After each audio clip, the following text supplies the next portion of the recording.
حضرت سیدنا صدیق اکبر رضی اللہ تعالی عنہ کی کہانی سنیے۔ بنی عمر بن عوف کی صلح کروانے کے لیے حضور تشریف لے گئے، بخاری کے اندر روایت موجود ہے۔ حضرت صدیق اکبر رضی اللہ تعالی عنہ سے مؤذن نے کہا کہ میں اذان پڑھوں تو آپ جماعت کروا دیں، کیونکہ حضور کو تاخیر ہو گئی۔ انہوں نے اذان پڑھی، آپ مصلی پہ کھڑے ہو گئے، صحابہ پیچھے صفیں باندھے کھڑے تھے۔ حضرت سیدنا صدیق اکبر مصلی پہ ہیں، بلکہ ترمذی کے لفظ ہیں، ایام مرض میں حضور نے فرمایا کہ ابو بکر کو حکم دو کہ لوگوں کو نماز پڑھائیں، 3 مرتبہ کہا۔ اور جب حضرت عائشہ رضی اللہ تعالی عنہا نے بار بار کہا کہ حضور وہ رقیق القلب ہے، کسی اور کے لیے حکم جاری کیجئے، تو حضور نے پھر فرمایا انتن صواحبن یوسف، یوسف والی عورتیں نہ بنو، ابو بکر کو حکم دو۔ یہ بخاری کے لفظ ہیں، اور آگے ترمذی کے لفظ ہیں، حضور نے فرمایا لا ينبغي لقوم فیہم ابو بکر ان یؤمہم غیرہ، کسی قوم کے لیے مناسب ہی نہیں کہ ابو بکر ان کے اندر رہتے اور امامت کوئی اور کروائے، کہا انہیں حکم دو۔ تو حضرت ابو بکر صدیق مصلی پہ، لوگ پیچھے صفیں باندھے کھڑے۔ حضور جلدی فارغ ہو گئے تو تشریف لائے تو جماعت کھڑی تھی۔ اب جب پیچھے والے لوگوں نے دیکھا کہ حضور آ گئے ہیں تو انہوں نے راستہ چھوڑنا شروع کر دیا، پچھلی صف سے لے کر کے مصلی تک راستہ بن گیا۔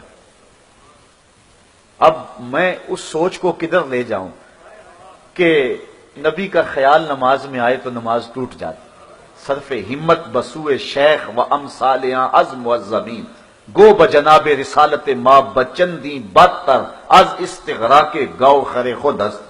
کیا کیا بولی گئی اور کیا کچھ کہا گیا، شاید یہ حدیث نظر سے گزری ہوتی تو یہ عقیدہ کبھی معرض وجود میں نہ آتا۔ پیچھے سے لے کر کے، اور میں پوچھتا ہوں کہ یہ ہماری مسجدیں نہیں تھیں کہ 2-3 صفیں ہوتی تھی، صحابہ کی جماعت کھڑی ہوتی تھی تو صحابہ تو کہتے ہیں مومن کافر میں فرق ہی نماز کو سمجھتے تھے۔ تو کتنے لوگ تھے، اور پیچھے سے لے کر کے آگے تک جو ہے وہ صحابہ نے نماز کے اندر حضور کو پروٹوکول دیا، نماز کے اندر حضور کے لیے جگہ بنائی، بلکہ تصفیق کرتے تھے، ہاتھ کی پشت پہ ہاتھ مارنا تاکہ اگلے والے متنبہ ہو جائیں، اور وہ راستہ چھوڑے جاتے تھے، حتیٰ کہ حضور پیچھے آگے پہلی صف میں پہنچ گئے۔ حضرت ابو بکر صدیق جب نماز پڑھاتے تھے تو وہ دائیں بائیں التفات نہیں کیا کرتے تھے، لیکن صحابہ نے اتنی کثرت سے اپنے ہاتھوں کی پشتوں پہ ہاتھ مارے کہ وہ سمجھ گئے کہ کوئی غیر معمولی واقعہ پیچھے ہوا ہے۔ جب انہوں نے غور کیا تو حضور کھڑے تھے۔ حضرت ابو بکر صدیق رضی اللہ تعالیٰ عنہ جو نماز پڑھا رہے ہیں، انہوں نے مصلی سے پیچھے سرکنا شروع کیا۔